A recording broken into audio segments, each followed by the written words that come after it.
नमस्कार, मेरा नाम कंतेश अग्रवाल है। आपको मेरे वीडियोस पसंद आ रहे हैं तो उसे लाइक, कमेंट और सब्सक्राइब करिए। आइए आज हम बात करेंगे जीवन बस आगे की तैयारी है। जीवन बस आगे की तैयारी है। शरीर का तो अंत हो जाता है, लेकिन आत्म तत्व का अंत नहीं होता। शरीर तो एक जन्म से दूसरे जन्म से तीसरे जन्म में यात्रा करता रहता है। शरीर अपने वासना के कारण पूर्व जन्म से अगले जन्म नया शरीर, नया देश, नया शहर को पाता रहता है शरीर।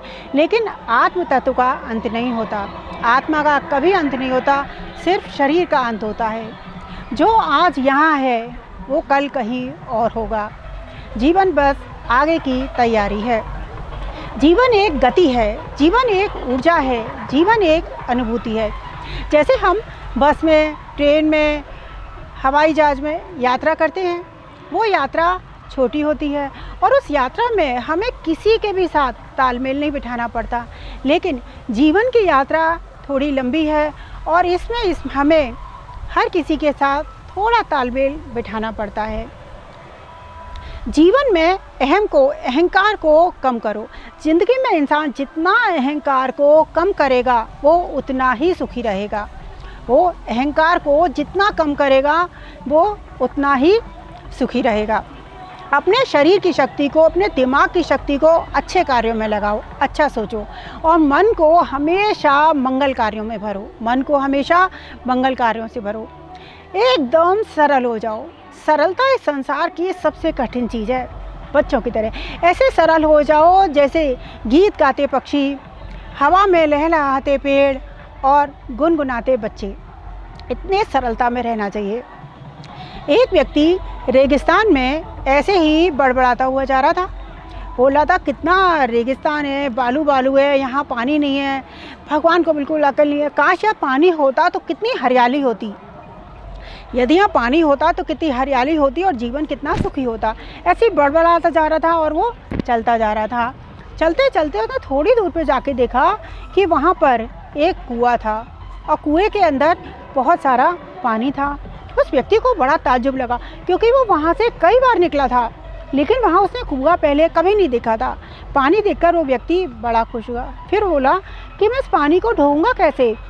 जैसे उसने सोचा वैसे वहाँ पर एक बाल्टी और एक मग आ गया और उसने पानी भर लिया। रस्सी वगैरह सब आ गई। फिर उसने सोचा मैं पानी को लेकर कैसे जाऊंगा। तभी उसने देखा उसके पीठ के पीछे कोई सहला रहा है, तो देखा पीछे ऊँट खड़ा था और उस व्यक्ति ने पानी पिया, प्यास बुझाई और आगे चल पड़ा। वो आगे चल ही रहा था, तभी वहाँ से एक पर्चा उड़ता हुआ उसके पास आया। बोला मैंने तुम्हें पानी भी दिया, बाल्टी भी दी, फिर भी तुम नहीं रुके और तुम आगे चले गए। उसने पर्चा फाड़ा और फेंक दिया। यही हमारे जीवन का भी हाल है। हमारे जीवन में जब कुछ हम चाहते हैं और वो नहीं होता है तो उसका दोष हम दूसरे लोगों को दे देते हैं। कभी माता पिता को, कभी बच्चों को, कभी पति को, कभी पिता को, कभी फ्रेंड को, कभी अड़ोस पड़ोस, किसी न किसी को। सारी शक्ति हम दूसरों के सोचने में खर्च कर देते हैं कि दूसरा हमें सुखी नहीं कर पा रहा है। और इन सब चीज़ों में हम ये भूल जाते हैं कि हमारे पास भी ऐसी शक्ति है जिससे हम अपनी इच्छा, अपनी ज़रूरत, अपने आप को पूरा कर सकते हैं। जीवन से मृत्यु तक का सफ़र, जीवन से मृत्यु तक का सफ़र, बस इतनी है तेरी कहानी। जीवन से मृत्यु तक का सफ़र, बस इतनी है तेरी कहानी। कहानी में अनेकों किरदार, तेरा कौन उसे पहचान। जन्म के समय इंसान के पास सांसें होती हैं पर नाम नहीं होता, और मरते समय नाम होता है पर सांसें नहीं होती।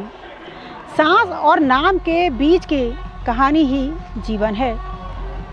इंसान सबसे ज़्यादा स्ट्रॉन्ग तब बनता है जब इंसान के पास विपरीत परिस्थिति आती है। जब भी इंसान के पास कोई विपरीत परिस्थिति आती है तब इंसान सबसे ज़्यादा स्ट्रॉन्ग बनता है। छोटी छोटी बातों में तुम कभी अपनी शांति ख़त्म मत किया करो। जैसे सब्जी में नमक कम हो गया, गाड़ी ख़राब हो गई, किसी ने चीख दिया, कोई तुम्हारा कप टूट गया, किसी ने अपमान कर दिया, तुम इन सबसे बहुत ऊपर हो। जीवन आगे की तैयारी है। इन सब चीज़ों में अपना समय ख़राब मत किया करो। हम आज जो कर्म करते हैं उससे हमारा आने वाला कल तैयार होता है, और पूरे जन्म में जो कर्म करते हैं उससे हमारे आने वाले जन्म तैयार होते हैं। अज्ञानी हमेशा बाहर की संभालता है और ज्ञानी हमेशा अंदर की संभालता है। कोई कितना भी चीखे चिल्लाए, कभी भी अपनी शांति को खराब मत किया करो। इंसान हमेशा मुस्कुराते रहा करो। हमेशा मुस्कुराहट इस जीवन की लड़ाई का सबसे बड़ा हथियार है। जब किसी कोई भी परेशानी आती है और तुम मुस्कुराते रहते हो तो गम खुद शर्मिंदा होकर भाग जाते हैं। मुस्कुराहट इस जीवन की लड़ाई का सबसे बड़ा हथियार है, इसलिए हमेशा मुस्कुराते रहा करो। इंसान घर बदलता है, गाड़ी बदलता है, देश बदलता है, परदेश जाता है, सब कुछ बदलता है, पर सुखी नहीं होता, क्योंकि इंसान खुद को नहीं बदलता है। इंसान को सबसे ज़्यादा ज़रूरत खुद को बदलने की है। इंसान को ये कोशिश करनी चाहिए कि वो खुद बदले। जब तक इंसान खुद को नहीं बदलेगा तब तक इंसान सुखी नहीं हो सकता है। खुद को बदलने की बहुत ज़रूरत है। एक आदमी ऐसे ही अपनी बालकनी में बैठा धूप सेक रहा था और चाय का आनंद ले रहा था। वो चाय भी पी रहा था और धूप का भी पूरा आनंद ले रहा था। बड़े मज़े से चाय पी रहा था। चाय पीते पीते उसने देखा आगे एक चींटी जा रही है। वो चींटी को देखकर उसको आनंद ले रहा था। चींटी भी मस्ती से चलती जा रही थी। थोड़ी देर के बाद ही वो चींटी ने देखा कि एक बड़ा सा पत्ता पड़ा हुआ है। उस पत्ते को वो घसीटते हुए ले जाने लगी। छोटी सी चींटी थी और बहुत बड़ा पत्ता था। उसकी यात्रा में बहुत कठिनाई थी, क्योंकि कभी उसे मुड़ना पड़ रहा था, कभी उसे झुकना पड़ रहा था, लेकिन वो पत्ते को घसीटते ले जा रही थी। पत्ते को वो घसीटते ले जा रही थी, रुकने का नाम नहीं ले रही थी। रास्ते में उसने देखी कि एक दरार आई, तो वो चिंतन करने लगी इस दरार को कैसे पार करना है। तो वो दरार में चींटी ने दिमाग लगाया। उसने दोनों दरार के बीच में पत्ते को रखा, उसके ऊपर वो चढ़ गई और वो आगे चली। पत्ते के ऊपर उसने अपनी यात्रा पूरी करी और दूसरी साइड से वो पत्ते को फिर से घसीटने लगी। वो व्यक्ति उस चींटी की बुद्धि पर मोहित हो गया। इस घटना ने उसे विस्मय में डाल दिया। वो सृष्टि के चमत्कार पर चिंतन करने पर मजबूर हो गया।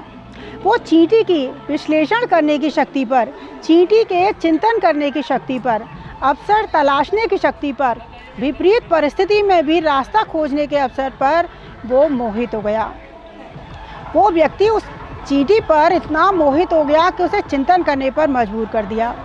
वो धीरे धीरे परेशानी पार करते हुए चींटी अपने गंतव्य की ओर, यानी अपने घर की ओर जाने लगी और वो अपने घर तक सारी कठिनाइयों को पार करते हुए घर तक पहुंच गई।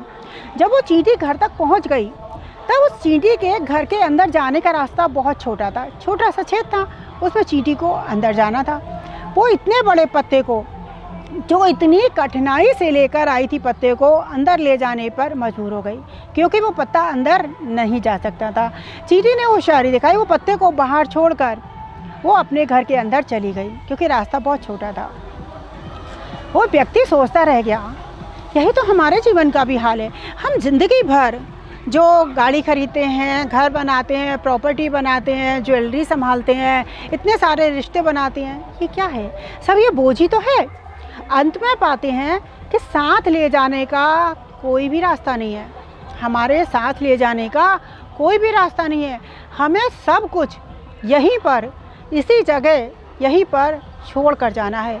जिस चीज़ को, जिस भी सामान को हम ले रहे हैं, वो सिर्फ एक बोझ बनकर रह जाता है, जिसे हम घसीट रहे हैं, और यहाँ से कुछ भी नहीं जाता। लेते लेते जीवन गुजरा, लेते लेते जीवन गुजरा, देत नहीं बन पाएगा।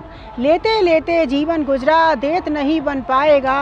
अंत समय जब आए फकीरा, खाली हाथ रह जाएगा।